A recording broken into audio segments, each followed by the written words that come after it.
अस्सलाम वालेकुम फेलोज़, कैसे हैं आप सब लोग। उम्मीद है खैरियत से होंगे। आज मैं जा रहा हूँ जो दुनिया के 7 अजूबे हैं उनमें से एक को एक्सप्लोर करने के लिए। और it's breakfast time.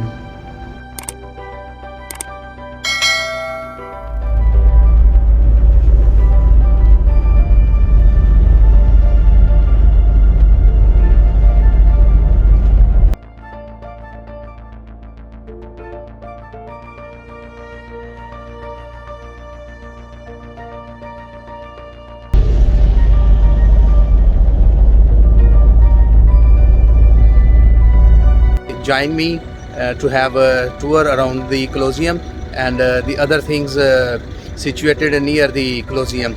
So she gonna teach us a lot. She gonna told us the history of everything belongs to Rome and Colosseum. So she is my guide and she gonna have too much information about the Colosseum and the other things around the Colosseum. So we will be exploring these things together.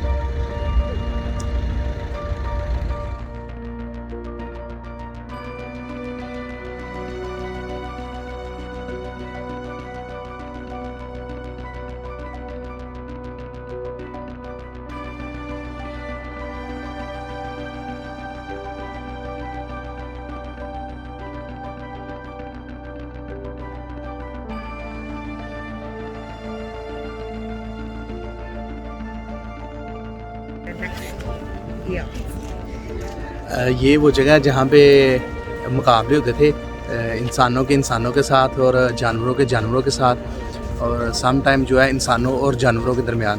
तो यहाँ पे आप imagine करें कि 80,000 तमाशे बैठे हों और सिर्फ एक ही चीज़ लगा रहे हों, किल किल किल एंड किल। वो उनका स्लोगन ही यही था कि वो चाहे इंसान से फ़ाइट हो, एक जो हारेगा उसको जो है वो डेथ पेनल्टी है। वो जानवर होगा तो वो मरेगा, या इंसान होगा, जो भी मुकाबला होना है उसका जो एहतमाम है वो सिर्फ़ और सिर्फ मौत पे होगा। तो इसलिए इन्होंने नीचे इसके रेत बिछाई थी ताकि जो खून है वो सारा रेत में दाग हो जाए और सफाई की, और जो खून की जो स्मेल है या खून के जो मामला है वो वहीं के वहीं दफन हो जाते थे रेत के अंदर, क्योंकि रेत जो है वो लिक्विड को ऑब्जर्व कर लेती है और वो उसके लिए एक स्पेशल जो है सफाई की या क्लीनिंग की ज़रूरत नहीं रहती। तो गो बैक 200,000 ईयर्स अगो और इमेजिन करें कि यहाँ पे जब लोग शॉपिंग कर रहे होंगे किल किल किल, तो क्या उसका एक इम्पैक्ट होगा।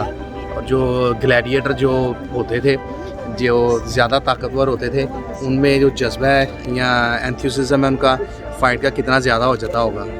It's really incredible.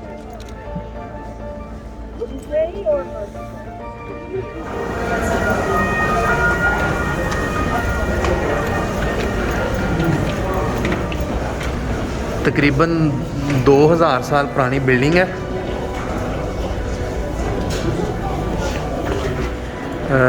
In side मैंने देखा कि काफ़ी ज़्यादा पिक्चर्स बना के जो पास्ट है उसको रिफ़्लेक्ट करने की कोशिश की गई है। ये बताया गया है कि जब यहाँ पे इवेंट्स होते थे तो लोग कैसे अपना गुज़र बसर करते थे, और ड्यूरिंग इवेंट्स लोग हफ्तों इसके अंदर रहते थे। और ये कुछ उस दौर की बाक़ियात है जो जानवरों की आपस में लड़ाइयाँ होती थी, और ये सामने इसकी डिटेल लिखी हुई है।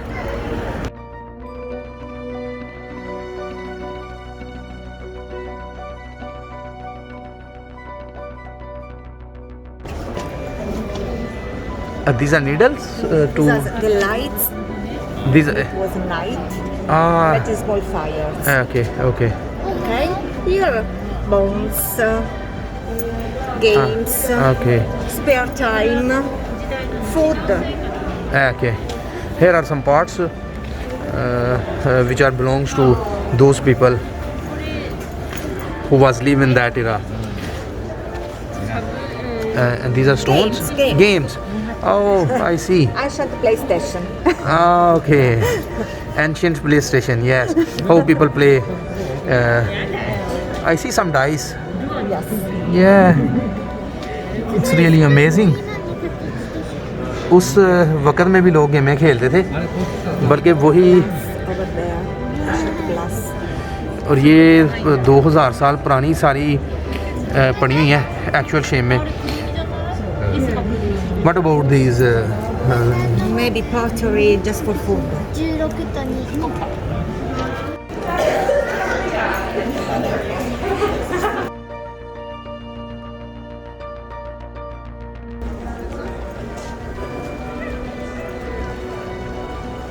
That's a really good photo, actually. Like, this one's really great. I hate believe that the match that we're doing yesterday. Oh my God. 10.5.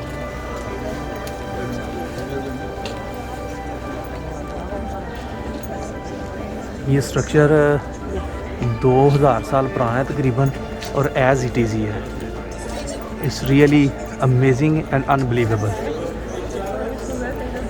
इसलिए इसको दुनिया का अजूबा कहा जाता है कि ये अभी तक ऐसे ही खड़ा है जैसे ये 2000 साल पहले था.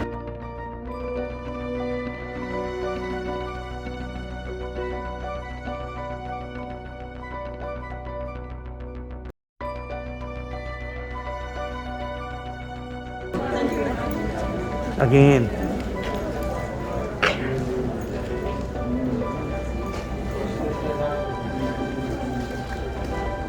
ये बिल्कुल ब्रीक सी टाइल है. ये भी उस वक़्त के जो इंजीनियर्स थे, वर्कर्स थे, उनकी महारत और जहानत को ये चीज़ शो करती है कि वो कैसे उन्होंने इस चीज़ को इन्वेंट किया है और इतनी बड़ी और स्ट्रॉन्ग बिल्डिंग बनाई हुई है.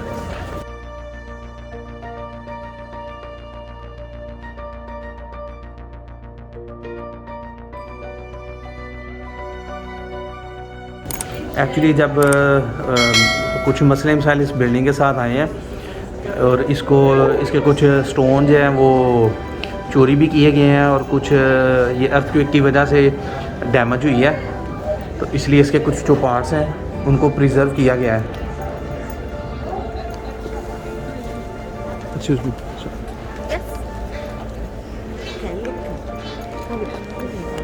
Okay. You can brief, it's no problem. Okay. Look, where Okay, just a sec. Actually, I don't know too many facts about the Colosseum, so Miss Sonia gonna brief, and she is here, please. Okay, this is the arena. Imagine covered for the amusement and the shows. Today Okay. we have no the arena because it was a wooden arena. We have just a small piece, but it's a modern piece. Okay. Okay, but we can see the underground, the passages for gladiator, for animals, before to have the amusement. Okay. Okay, we have 4 floors. Look at the arena. First floor for rich people, Okay. medium class, Okay. poor people. On the top floor. Yes, Okay. very organized. या miss Sonia मुझे बता रही हैं कि ये arena है, यहाँ पे मुकाबले होते थे और इसकी 4 मंजिलें हैं. पहली मंजिल पे रॉयल्स बैठते थे, दूसरी मंजिल के ऊपर ऑफिशियल थे. What about third one? On third floor? Yes, third floor. yeah. This is third floor was for poor people. Okay. Third and fourth floor are for poor people. Poor, medium, rich. Okay. And then they have passage for gladiators and animals who gonna pass from this passage to enter into arena and to have a fight.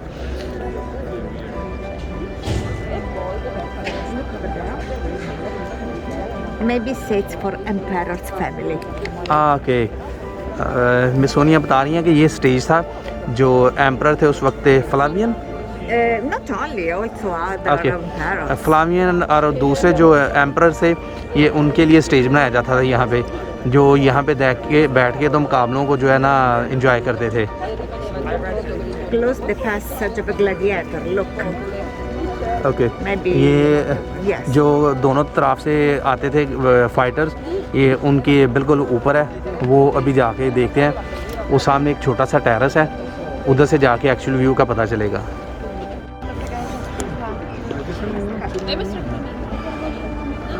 ये stage था जहाँ पे emperor बैठ के तो enjoy करते थे fights को, और ये एक उसकी राइट साइड पे पैसेज है और एक एग्जैक्टली ये लेफ़्ट साइड पे है। यहाँ से ग्लैडिएटर्स आते थे फ़ाइट के लिए और ये अरीना है जहाँ पे फ़ाइट होती थी।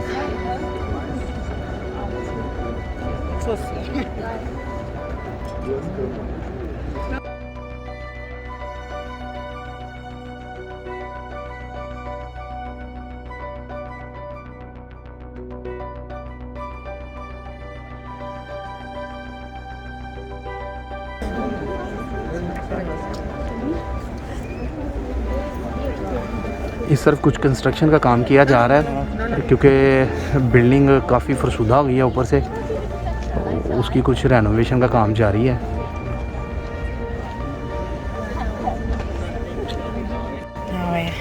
अभी मुझे मिस सोनिया ने बताया कि ये सिर्फ फाइट के लिए सामान था यहाँ पे और भी जो उस वक्त के जो एक्टिविटीज़ थी, जैसे कि कोई त्यौहार आ जाता था, इस तरह के एग्जीबिशन आ जाती थी, फिर फाइटिंग थी, ये सारी चीज़ें यहाँ पे ही मुनक्कद होती थी और सारे लोग यहाँ पे आके तो इसको करते थे, अपना एंजॉय करते थे। और ये एक सिंबल ऑफ पावर है, ये किसी चीज़ से मुंसलिक नहीं था उस वक्त में। इसको जो है रोमन एम्पायर का जो है सिंबल ऑफ पावर कहा जाता था, क्योंकि इतनी यूनिक बिल्डिंग और इतना बड़ा स्ट्रक्चर उस वक़्त में दुनिया में यहाँ के अलावा कहीं पे भी नहीं था। तो ये वाकई एक यूनिक चीज़ है, यूनिक एक्सपीरियंस है और उस वक़्त को इमेजिन करना ही एक मेरा ख्याल है कि ख्याल में तस्वर में ये चीज़ नहीं आती कि उस वक्त के लोग कितने टैलेंटेड और इंजीनियर थे कि जिन्होंने इतनी बड़ी एम्पायर खड़ी कर दी थी। तो इसलिए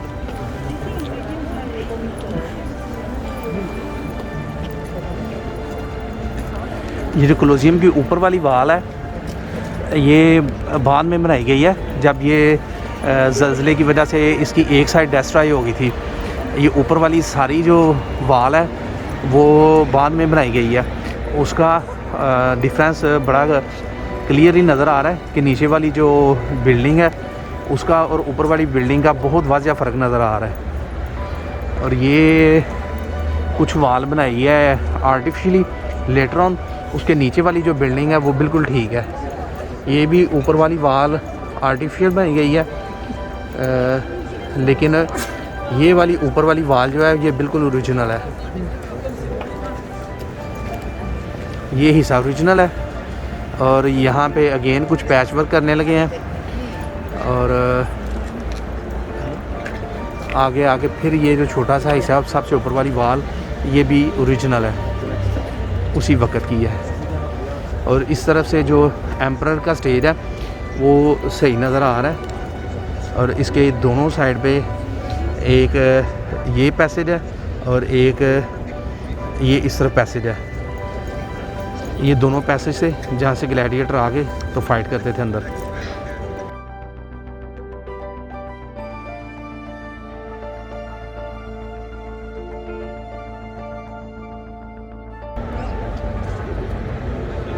यहाँ की हर चीज़ ही बहुत ही यूनिक है और बड़ा अजीब सा एहसास होता है, स्पेशली जब आपके पास इंफॉर्मेशन हो। मुझे तो वो मिस सोनिया गाइड कर रही हैं तो मेरा जो है वो एक पास्ट में जाके इसको इमेजिन करना वो अनबिलीवेबल है।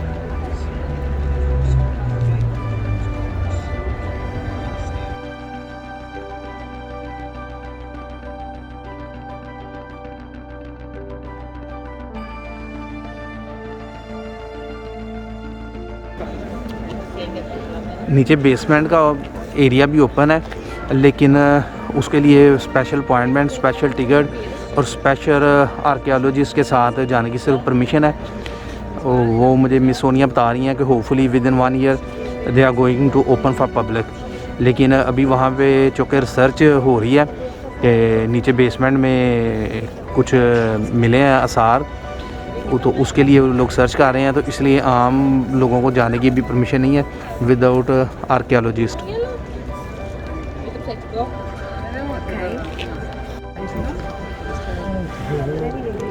ये क्लोज़अप है बेसमेंट का, जहाँ पे 5-6 साल पहले पानी की दरियाफ्त हुई है और इसलिए नीचे वाला हिस्सा जो है ना उसको ओपन नहीं किया गया। वो आप स्पेशल टिकट लें और आर्कियोलॉजिस्ट, ये नई कोई साइंस की आई है थ्योरी, उसके साथ सिर्फ आप जा सकते हैं, ताकि आम विजिटर जो है किसी चीज़ को टच ना करें या किसी किस्म की कोई नीचे जो है ना वो चीज़ जो है वो ख़राब ना हो जाए जिससे इन्होंने तहकीक करनी है।